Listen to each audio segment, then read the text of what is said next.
you're a little bit older and wiser and a little bit more gray hair.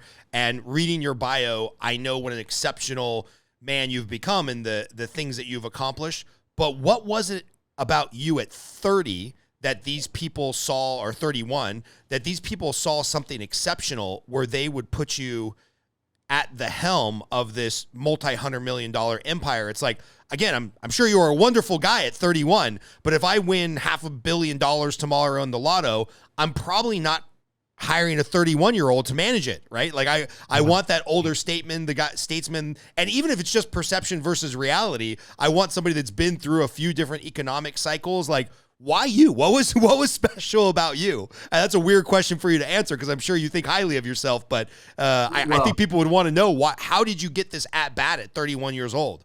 Yeah, it's yeah, I guess the answer is I'm really quite charming. No, I'm only kidding. That's, that's intended to be a joke, although I am charming. Um, Probably a number of things. I mean, the team at the office I had just started working in a year's time was shifting. I mean, one person wanted to go out and run his own bank, and another was decided to work with another family, and another was changing career. And yes, my age was young, but I had some pretty advanced experience with major, at that time, regional bank, now a national bank.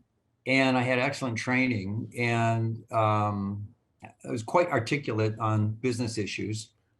And maybe above everything else, uh, when I spoke to the family or members of the family, I didn't mince any words. I mean, if I saw that things weren't quite right, or things could be improved upon, or maybe there was some wasted overhead here or there, and I went out to the business points that they owned, and I looked at these businesses, and I took the time, besides just doing financial and bookwork and tax work. I mean, I actually went to the businesses and met the people running the businesses in the family's enterprise, and brought back, my perspectives and thoughts about how those businesses could be more efficient based on my 5 years in commercial lending and 2 years in public accounting, having worked again with a lot of commercial businesses. And I guess they found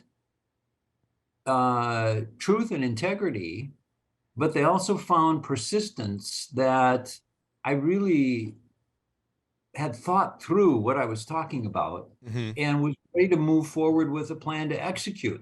Now, that's a whole nother story, for a 30-year-old to start executing a plan of change with a 50-year-old or a 60-year-old who's in cement boots with the business that he's been running and has changed hands a couple of times, and now it's owned by this family office.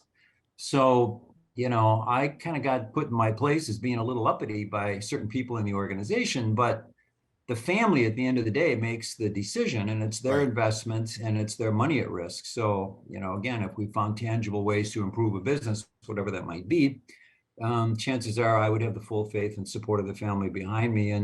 And we had some very positive experiences early in my career. And so, we just, momentum and inertia are very powerful forces, right? And Yeah. so you have a couple wins, what the taste of victory is. You start moving forward with a little more confidence and a little more bounce in your step.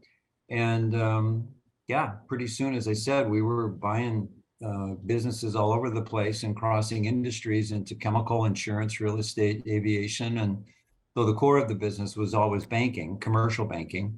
Little did I know when I left my original starting job in a bank, thinking that maybe someday I could become a bank president, but probably not. Now I had, quite a few bank presidents reporting to me.